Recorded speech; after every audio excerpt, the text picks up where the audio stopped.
Hello students, how are you? I hope you all are fine, happy and healthy. Welcome to our Sate group of online education in first standard class. Our today's subject is English. In our previous class, we already started question and answers below our lesson number 8, and today we are going to learn remaining part of this lesson. Okay students, let's see. Hello students, this is life skills number 2. Life skills number 2. In our previous class we already learned life skill number 1. आपण आपल्या अगोदरच्या लेसनमध्ये life skill number 1 शिकलेलो आहोत. Okay, this is life skills number 2. This is about problem solving and decision making. Problem solving and decision making. समजा एखादा जर problem असेल तर तो कसा सॉल्व करायचा आणि निर्णय कसे घ्यायचे ह्याबद्दल आपल्याला यातून काय शिकायचं आहे. Okay, let's C.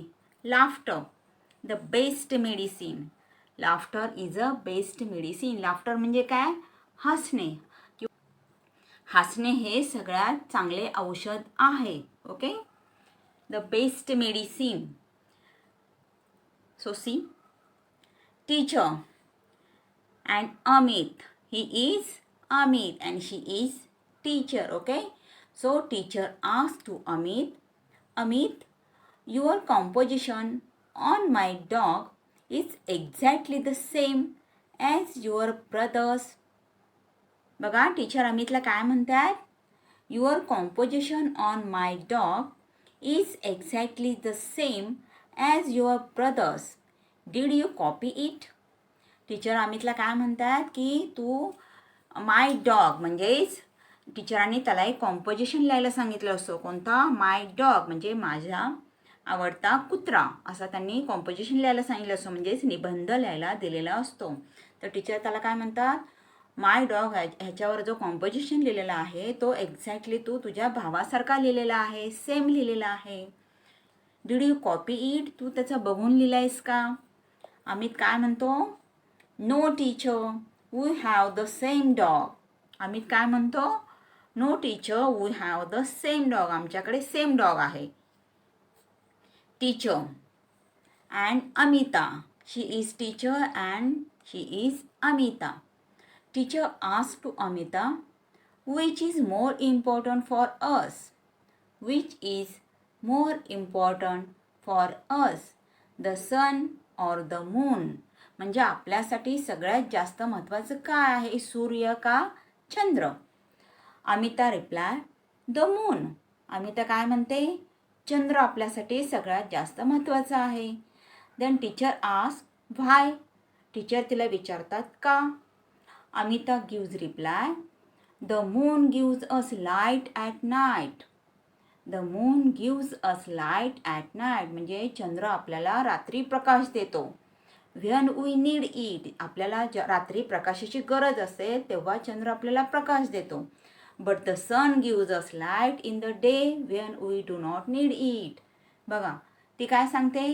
रात्री अंधार असतो, आपल्याला प्रकाशाची गरज असते तेव्हा चंद्र आपल्याला प्रकाश देतो, पण सूर्य आपल्याला दिवसा प्रकाश देतो तेव्हा आवश्यकता नसते, असं ती म्हणते. समजलं? Okay. Read and draw. Read and draw. इथे आपल्याला एक ब्लँक स्पेस दिलेला आहे, तिथे आपल्याला ड्रॉ करायचं आहे. ओके, काय ड्रॉ करायचं आहे? Meadow. Okay students, so this is a little poem. आपल्याला इथे एक पोयम दिलेले आहे. Okay, read and draw. This is poem about meadow. What is mean by meadow? Do you know students what is mean by meadow? Meadow is a place full of greenery. Meadow is a place full of greenery, grass and tree. meadow म्हणजे काय? जिथे सगळीकडे हिरवळ असते, हिरवं हिरवं गवत असतं, खूप झाडे असतात, गवत असतं, खूप झाडे असतात, त्याला काय म्हणतात? meadow. Okay, and animal eating grass and they are roaming and they are enjoying nature beauty. आणि त्याच्यामध्ये सगळे ॲनिमल्स काय करत असतात? ग्रास खातात, गवत खात असतात, ते तिथे फिरत असतात आणि निसर्गाने जी देणगी दिलेली आहे त्याचं एन्जॉय करत असतात. ते त्याला काय म्हणतात? मेडो. मेडो म्हणजे काय? कुरण, तुम्ही जर कधी गावी गेला तर तुम्हाला हा शब्द ऐकायला मिळेल. कुरण, कुरण म्हणजे जिथे सगळी जनावरं चरत असतात किंवा ग्रास खात असतात. ओके, तिथे अनेक प्रकारची जनावरं एन्जॉय करतात. So this is poem about meadow. Over the meadow. Over the meadow in a snug beehive. Over the meadow in a snug beehive. Live a mother honeybee and her little bees five. Live a mother honeybee and her little bees five. Buzz said the mother, we buzz said the five. Buzz said the mother, we buzz said the five. So they buzz and hum in a snug beehive. So they buzz and hum in the snug beehive. Okay, I will repeat it again, students. Listen carefully. Over the meadow in a snug beehive. Over the meadow in a snug beehive. Live a mother honeybee and her little bees five. Live a mother honeybee and her little bees five.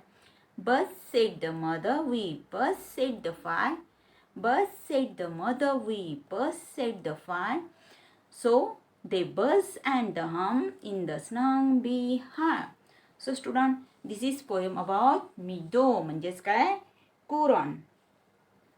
बघा इथे काय असतात, honeybee, honeybees म्हणजेच काय, मधमाशी. मधमाशींची जे पोळं असतं त्याला काय म्हणतात, मधमाशींचं पोळं म्हणजेच काय, बिहाव. सगळे हनीबी जे असतात ते त्याच्यामध्ये राहत असतात. हनीबीचे जे पोळं असतं ते कसं असतं, नीटनेटकं असतं. स्नग बिहाव, नीटनेटकं असतं. लिव्ह अ मदर हनीबी, त्याच्यामध्ये मदर हनीबी म्हणजे मम्मी हनीबी राहत असते. अँड हर लिटल बीज फाय, आणि तिचे छोटे छोटे लहान 5 हनीबीज पिल्लू असतात, ते राहत असतात.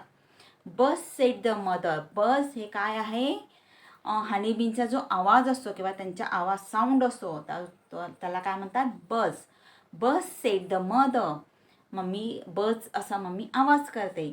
We buzz said the five, जेव्हा मदर हनीबी बस असा साऊंड करते तेव्हा ते जे 5 हनीबी असतात ते सुद्धा काय म्हणतात, वी बज.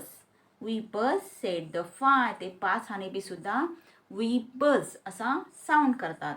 So they buzz and the hum in the snug beehive, आणि अशा प्रकारे आवाज करत गुणगुणत ते काय करतात, त्यांचं जे मधमाशीचं पोळं असतं किंवा जे बिहाव असतं त्याच्यामध्ये जातात. ओके, मधमाशीचं पोळं असतं त्याच्यामध्ये ते राहत असतात. ओके स्टुडंट्स, समजले सगळ्यांनी पोयम. आता इथे तुम्हाला एक पिक्चर ड्रॉ करायचं आहे. इथे छानपैकी ग्रीनरी, ग्रीनरी म्हणजे ग्रास, मिडोचं पिक्चर ड्रॉ करायचं आहे. म्हणजेच काय, सगळीकडे ग्रास असतात, ट्रीज असतात, नॅचरल ब्युटी ते तुम्हाला दाखवायची आहे. Okay, tongue twister. Tongue twister, tongue twister म्हणजे काय, बघा एखादं वाक्य असं असतं की जे बोलताना आपली बोबडी वळते. ओके, त्याला काय म्हणतात, टंग ट्विस्टर. आपल्या टंग टंग म्हणजे आपल्या जिभेला काय होतं, ट्विस्ट येतो. बघा इथे आपल्याला एक वाक्य दिलेलं आहे. How many cans can a canner can. How many cans can a canner can? If a canner can cans. If a canner can cans. How many cans can a canner can? If a canner can cans. बघा ह्याला काय म्हणायचं, tongue twister. जेव्हा एक शब्द पुन्हा पुन्हा repeat होतो आणि तो बोलताना आपला जीभ जी असते ती कशी होते बघा. Okay, so this is tongue twister. Decision making. Decide and solve. Decision making म्हणजे काय, निर्णय घेण्याची क्षमता. एखादा जर प्रॉब्लेम आला किंवा कुठलीही गोष्ट करताना त्याचं व्यवस्थित डिसिजन घेता येणं महत्त्वाचं आहे. Okay students, decide and solve. Decide म्हणजे काय, विचार करा, ठरवा आणि सॉल्व करा. प्रॉब्लेम 1, इथे आपल्याला एक प्रॉब्लेम दिलेला आहे. It is time for you to play. It is time for you to play म्हणजे ही तुमची खेळण्याची वेळ आहे. Your grandmother ask you to sit with her for a time, for some time. It is time for you to play. Your grandmother ask you to sit with her for some time. What do you do? Now see. बघा तुम्हाला खेळायला तुमचे मित्र बोलवायला आलेले आहेत, तुमची खेळण्याची वेळ आहे, पण त्याच वेळेला तुमची ग्रँडमदर म्हणजे कोण? आजी. त्याच वेळेला तुमची आजी तुम्हाला बोलवत आहे. कशासाठी?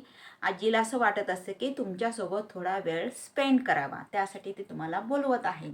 तर अशा वेळी तुम्ही काय कराल? तुम्हाला बाहेर तुमचा मित्र बोलवत असतो आणि इकडे तुम्हाला तुमच्या आजीला तुमच्याशी गप्पा मारायचे असतात. अशा वेळेला तुम्ही काय डिसिजन घेणार ते सांगायचं. Okay. Do you tick your choice. इथला तुमच्या चॉईसला टिक करायचं आहे. Number 1 is pretend you have not heard. Pretend you have not heard म्हणजे तुम्ही त्यांना असं दाखवाल का की तुम्ही काय ऐकलेलंच नाही आहे आणि तुम्ही बाहेर निघून जाल. Then say I don't have time. का तुम्ही आजीला असं म्हणाल की आता माझ्याला वेळ नाही. Sit with her and talk to her for some time. का तुम्ही तिच्यासोबत थोडा वेळ स्पेंड कराल, तिच्याशी थोडं बोलाल. Ask someone else to sit with her. Ask someone else to sit with her. का तुम्ही तुमच्या घरातल्या कुठल्याही इतर व्यक्तीला बोलवाल आणि सांगाल की आजीसोबत थोडा वेळ बस. ह्यापैकी तुम्ही काय कराल त्यावेळेला त्या गोष्टीला टिक करायचं आहे. Okay. So which is your correct answer, student? Which is your decision making power? Now tell me. Yes. मी जर असेल तर मी काय करेल? Sit with her and talk to her for some time. मी माझ्या मित्राला सांगेन की थोडा वेळ थांब, मी 10 मिनिटाने परत येतो आणि त्यावेळेला मी काय करेन? आजीशी गप्पा मारेल आणि मग खेळायला जाईन. ओके. तुम्ही काय कराल ते तुमच्या टेक्स्टबुकमध्ये टिक करायचं आहे. Okay students. Yes. Problem 2. Second problem is there. Read. Your father takes you to a toy shop. Your father takes you to a toy shop. Toy shop म्हणजे काय? खेळण्यांचं दुकान. Look at this picture. This is toy shop म्हणजे खेळण्यांचं दुकान, ज्या दुकानात खेळणी सगळी मिळतात. He wants to gift you a toy. तुमच्या पप्पांना तुम्हाला एखादं खेळणं गिफ्ट करायचं आहे. You have to decide what to buy. You have to decide what to buy. त्यावेळेला तुम्हाला ह्यातलं काय खरेदी करायचं आहे हे तुम्हाला ठरवायचं आहे. There are balls, dolls, teddy bears, tricycles, bats, drums and toy robots. इतक्या प्रकारची खेळणी तुम्हाला इथे दिसत आहेत. ओके. आणि तुम्हाला डिसिजन घ्यायचं आहे की ह्यातलं नेमकं काय खरेदी करायचं आहे. What do you buy. First question is what do you buy. एवढी सगळी खेळणी बघितल्यानंतर तुम्ही काय खरेदी कराल त्यातलं. Yes. What do you buy. Answer is I would like to buy the toy which I will not have. मी जर असेल तर मी काय करेल? ह्या खेळण्यांपैकी जे खेळणे माझ्याकडे सध्या नाही आहे ते खेळणे मी खरेदी करणार. Okay. So I would like to buy the toy which I will not have. Question number 2 is, what do you say to your father after he buy a toys? What do you say? तुमच्या पप्पाने तुमच्यासाठी एखादे खेळणं जर खरेदी केलं तर तुम्ही त्यांना काय म्हणाल? I will say thank you to my father. I will say thank you to my father. And question number 3 is, what do you do with the toy as soon as you reach home? तुमच्या पप्पाने जे खेळणं तुम्हाला खरेदी करून दिलेलं आहे ते तुम्ही घरी गेल्या गेल्या काय कराल? What do you do with the toy as soon as you reach home. Answer is I start playing with the new toy. I start playing with the new toy. Okay student, I hope you understood this. We will stop here. We will meet again in our next class. Till that, stay home, stay safe. Bye students.